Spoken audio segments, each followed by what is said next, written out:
क्या आपने कभी सोचा है कि दूर बैठे बैठे किसी की मुसीबत कैसे दूर की जा सकती है? आज की कहानी एक ऐसे चमत्कार के बारे में है जो सच्ची भक्ति और वचन की ताकत से हुआ। बहुत समय पहले की बात है। एक गांव में दो बहनें रहती थीं, कमला और सावित्री। वे अपने माँ बाप के साथ खुशी से रहती थीं, लेकिन जब दोनों बहनें जवान हुईं तो उनके माँ बाप का देहांत हो गया। अब वे दोनों इस दुनिया में बिल्कुल अकेली रह गईं। माँ बाप की कमाई कुछ ही दिनों में खत्म हो गई। अब कमला और सावित्री को भूखे पेट रहना पड़ता था। गांव के लोग कभी कभी दया करके उन्हें चावल, आटा या दाल दे देते थे।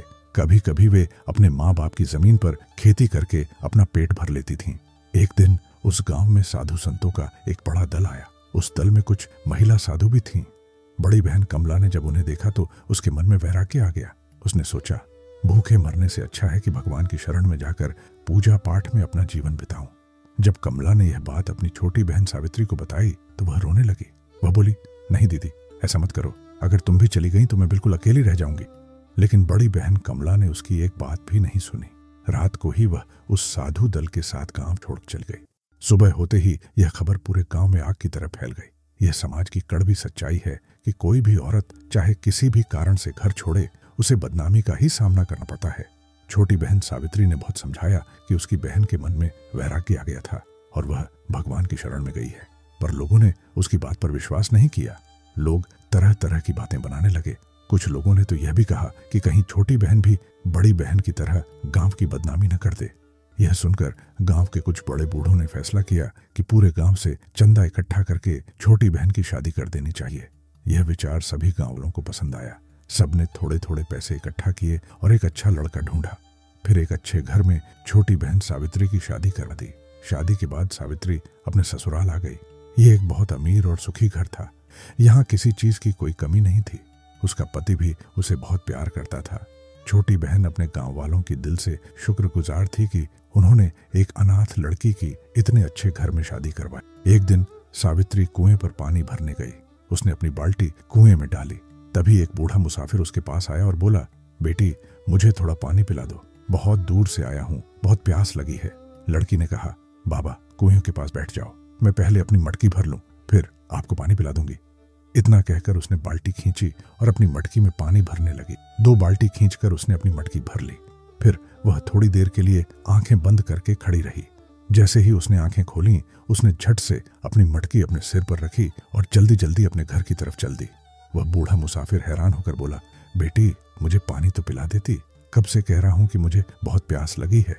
बूढ़े की बात सुनकर लड़की ने चलते चलते ही जवाब दिया, बाबा, मेरे पीछे पीछे मेरे घर चले आओ, वहां मैं आपको लोटा साफ करके पानी पिला दूंगी।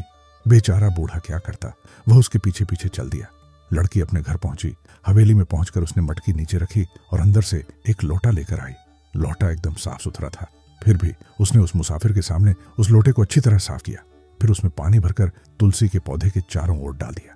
ध्यान रहे, उसने इस तरह पानी डाला कि तुलसी की जड़ में एक भी बूंद पानी न जाए। चारों तरफ पानी डालकर उसने आंखें बंद करके भगवान का धन्यवाद किया और कहा, हे प्रभु, आप धन्य हैं, आपने मेरी लाज रख ली। इसके बाद उसने वह लोटा पानी से भरकर उस मुसाफिर को दिया और बोली, लो बाबा, अब भरपेट पानी पियो। मुसाफिर यह देखकर हैरान हो गया। लोटा हाथ में लेते हुए वो बोला, मैं पानी तभी पीऊंगा जब तुम मुझे इसका राज बताओगी। तुम चाहती तो मुझे वहीं कुएं पर पानी पिला सकती थी, पर तुमने मुझे घर तक आने को कहा। घर आकर भी तुमने तुरंत पानी नहीं पिलाया। पहले तुमने तुलसी के पौधे के चारों ओर पानी डाला, फिर मुझे लोटा भरकर पानी दे रही हो। अगर तुलसी की जड़ में पानी डालती तब भी बात समझ में आती, पर तुमने तो उसमें एक बूंद भी नहीं जाने दी। और फिर लाज रखने के लिए भगवान को धन्यवाद दे रही हो। इसका क्या राज है? पहले मुझे बताओ, तभी मैं पानी पीऊंगा। इस पर सावित्री ने हंसते हुए कहा, बाबा, यह राज आप नहीं जान पाएंगे। अगर आप जान भी लेंगे तो विश्वास नहीं कर पाएंगे। अब तो मुसाफिर की हैरानी और बढ़ गई। उसने हाथ जोड़कर उस लड़की से कहा, बेटी, कृपा करके मुझे यह राज्य बताओ, नहीं तो मेरे मन में बेचैनी रहेगी। इस पर उस लड़की ने बूढ़े को शांत करते हुए कहा, बाबा, मेरी बात ध्यान से सुनिए। आपने देखा कि मैंने लोटा भरकर पानी तुलसी के पौधे के चारों ओर डाला, पर एक बूंद भी उसकी जड़ में नहीं जाने दी। तो मैं आपको बताती हूँ कि मैंने ऐसा क्यों किया। बाबा, मेरी एक बड़ी बहन है जिसका नाम कमला है। उसने साधु जीवन अपना लिया है। अब वह साधुओं के दल के साथ एक झोपड़ी में रहती है। आज सुबह सभी साधुओं की झोपड़ियों में आग लग गई। जब मैं कुएं पर थी तभी मुझे एहसास हुआ कि मेरी बहन की झोपड़ी भी जल रही है। इसलिए मैं दौड़कर घर आई और आकर तुलसी के पौधे के चारों ओर पानी डाला। तुलसी का पौधा मेरी बहन कमला का प्रतीक है। उस पौधे के चारों ओर पानी डालकर मैंने दूर से ही अपनी बहन की झोपड़ी की आग बुझा दी। यह सुनकर बूढ़ा बहुत हैरान हो गया। उसने कहा, तुम्हारी बहन कहाँ बैठी है और तुम कहाँ इतनी दूर बैठी हो? भला कोई इतनी दूर से किसी के घर की आग कैसे बुझा सकता है? इस पर लड़की ने कहा, बाबा, अगर आपको विश्वास नहीं आता तो आप वहां जाकर देख लो। बाकी सभी साधु संतों की झुपड़ियां जल रही हैं, बस मेरी बहन की झुपड़ी की आग बुझी हुई है। यह सुनकर बूढ़ा उसकी बहन का पता लेकर वहां के लिए चल पड़ा। बूढ़े की भूख और प्यास जो कुछ भी थी वह सब समाप्त हो चुकी थी। वह मुसाफिर जब उस जगह पर पहुंचा तो उसने देखा कि सभी साधु संतों की झोपड़ियां जल रही हैं और सभी अपनी अपनी झोपड़ी के सामने खड़े होकर रो रहे हैं। पर उनके बीच में एक झोपड़ी थी जो बिल्कुल सुरक्षित थी। उस पर पानी गिरा हुआ था। वह झोपड़ी के अंदर गया तो वहां बिल्कुल ठंडक थी। आग की गर्मी का कोई एहसास नहीं हो रहा था। उसने देखा कि झोपड़ी के अंदर एक लड़की बिल्कुल शांत भाव से बैठी हुई ध्यान में भगवान का नाम जाप कर रही है। बूढ़े मुसाफिर ने उसे प्रणाम किया और पूछा, सबके घर जल रहे हैं, बस आपकी ही झोपड़ी सुरक्षित है, ऐसा क्यों? इस पर लड़की ने आंखें खोलकर धीरे धीरे मुस्कुराते हुए कहा, यह मेरी भक्ति की शक्ति है। यह मेरे अंदर का सत्य है जिसकी वजह से मेरी झोपड़ी नहीं जली। बाकी सभी संतों की झोपड़ी यहां जल गईं। इस पर वह बूढ़ा उसे डांटते हुए कहने लगा, अरे चुप कर, अपने सत्य का नाम मत ले। यह जो चमत्कार हुआ है वह सब तेरी छोटी बहन की कृपा से हुआ है। तू साधु बनकर भी इतना सत्य नहीं कमा पाई, पर तेरी छोटी बहन गृहस्थ जीवन में रहते हुए भी इतनी भक्ति करती है कि उसमें इतना सत्य है कि एक तुलसी के पौधे के चारों ओर पानी डालकर उसने तेरे घर की इतनी दूर बैठे बैठे आग बुझा दी। यह सुनकर अब बड़ी बहन की आंखें खुल गईं। उसने रोते हुए कहा, बाबा, मेरी बहन कैसी है, कहाँ है? क्या आपको पता है वह कहाँ रहती है? अगर आपको पता है तो कृपा करके मुझे एक बार उससे मिलवा दीजिए। उसको इस तरह रोते और विनती करते देखकर बूढ़े मुसाफिर को उस पर दया आ गई। उसने कहा, बेटी, तुम्हारी बहन की शादी नगर के बहुत बड़े सेठ के यहाँ हुई है। वह वहां रानी बनकर रह रही है। उसके जीवन में किसी तरह की कोई कमी नहीं है। पर देखो, गृहस्थ जीवन में रहते हुए भी उसने इतना सत्य प्राप्त कर लिया है कि दूर से बैठे हुए उसने तेरी झोपड़ी की आग बुझा दी। बड़ी बहन कहने लगी, बाबा, बस एक बार मुझे दूर से ही दिखा दो, मुझे अपने साथ ले चलो। बूढ़ा मुसाफिर उसे अपने साथ लेकर उसकी छोटी बहन के घर की तरफ चल दिया। वह हवेली के दरवाजे पर खड़ा होकर कहने लगा, यह तेरी छोटी बहन का घर है, मैंने तुझे उसके घर पहुंचा दिया, अब तू अपनी बहन से मिल, मैं अपने रास्ते चला। इतना कहकर वह मुसाफिर वहां से चला गया। बड़ी बहन ने संकोच करते हुए घर का दरवाजा खटखटाया। छोटी बहन ने आकर जैसे ही दरवाजा खोला, अपनी बड़ी बहन को देखकर उसकी आंखों में आंसू आ गए। जैसे ही बड़ी बहन घर के अंदर कदम रखने की कोशिश करने लगी, छोटी बहन ने हाथ के इशारे से उसे वहीं रोक दिया। वह कहने लगी, बहन, वहीं रुक जा, घर के अंदर कदम भी मत रखना। दुनिया की नजर में तू एक बदनाम औरत है जो अपनी बहन को छोड़कर भाग गई थी, इसलिए तू मेरे घर में कदम मत रखना। तेरे घर में आते ही मेरे परिवार पर गांव वाले उंगलियां उठाएंगे, इसलिए तू घर के बाहर ही रह। तू मेरी बहन है, इसलिए मैं तेरे जलपान की व्यवस्था करूंगी, तेरे खाने पीने की भी व्यवस्था करूंगी और तेरे रुकने की भी, पर मैं तुझे घर के अंदर नहीं आने दूंगी। अपनी बहन के ऐसे कठोर वचन सुनकर बड़ी बहन की आंखों में आंसू आ गए।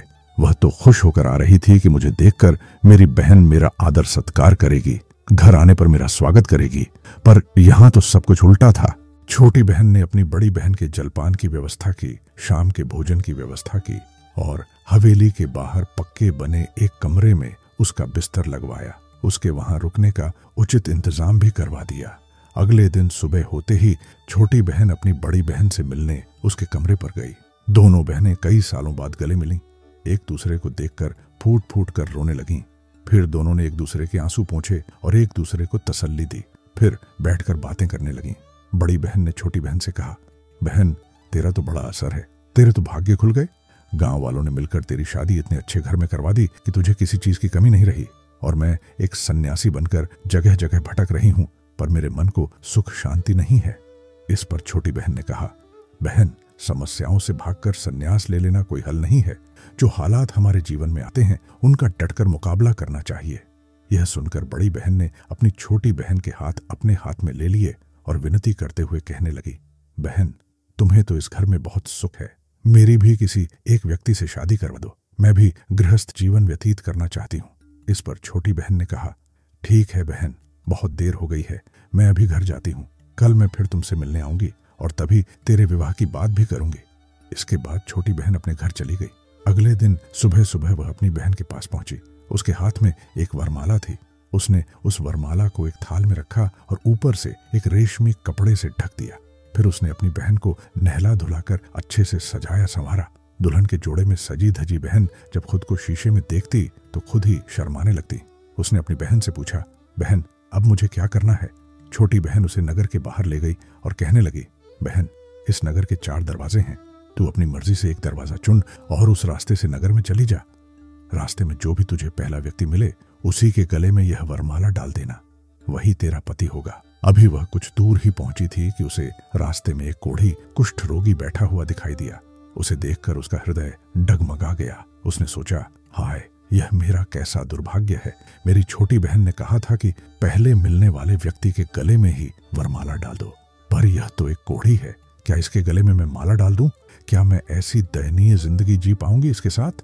वह लौटकर वापस जाने ही वाली थी कि तभी उसके भीतर से एक आवाज गूंजी, सत्य और वचन का पालन करना ही सबसे बड़ा धर्म है। यदि तू अपने वचन से पलटी तो तेरे जीवन में कभी सुख नहीं आएगा। उसने गहरी सांस ली और आंखें बंद करके हिम्मत जुटाई। वह धीरे धीरे उस कोढ़ी के पास गई और उसके गले में वरमाला डाल दी। वरमाला डालते ही पूरा नगर गूंज उठा। आकाश से फूलों की बारिश होने लगी, घंटियों की आवाज सुनाई देने लगी। क्षण भर में वह कोढ़ी दिव्य रूप धारण करके देव स्वरूप में खड़ा हो गया। उसकी चमक से पूरा नगर रोशन हो उठा। उस देव ने मुस्कुराकर कहा, तूने अपने वचन का पालन किया, तूने दया, प्रेम और सत्य को चुना, इसलिए आज तुझे मैं स्वयं वर के रूप में प्राप्त हुआ हूँ।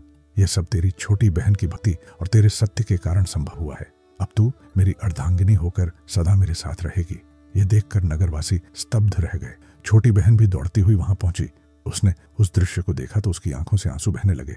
उसने उस देव को प्रणाम किया और अपनी बहन कमला को गले लगा लिया। बड़ी बहन ने कहा, छोटी बहन, आज मुझे समझ में आया कि गृहस्थ जीवन में रहते हुए भी सच्ची भक्ति और सत्य का पालन करना कितना महान है। तूने ही मुझे यह राह दिखाई। तेरे ही कारण मुझे देव स्वरूप पति मिले हैं। उस देव ने दोनों बहनों को आशीर्वाद दिया और कहा, तुम दोनों बहनें सदा धर्म और भक्ति का आदर्श बनी रहो। संसार को यह सीख दो कि सत्य, वचन और भक्ति से असंभव भी संभव हो सकता है। इस कहानी से हमें 4 बातें सीखने को मिलती हैं। पहली बात, समस्याओं से भागना समाधान नहीं है, उनका डटकर सामना करना ही सच्चा साहस है। दूसरी बात, सत्य और वचन की शक्ति अपार है। जो अपने वचन पर अडिग रहता है, ईश्वर उसकी रक्षा करते हैं। तीसरी बात, भक्ति केवल संन्यास में नहीं बल्कि गृहस्थ जीवन में भी संभव है। सच्चा प्रेम और श्रद्धा कहीं भी दिव्यता ला सकता है। चौथी बात, दया और त्याग से ही चमत्कार होते हैं। दोस्तों, मुझे उम्मीद है कि इस कहानी से आपको कुछ सीखने को मिला होगा।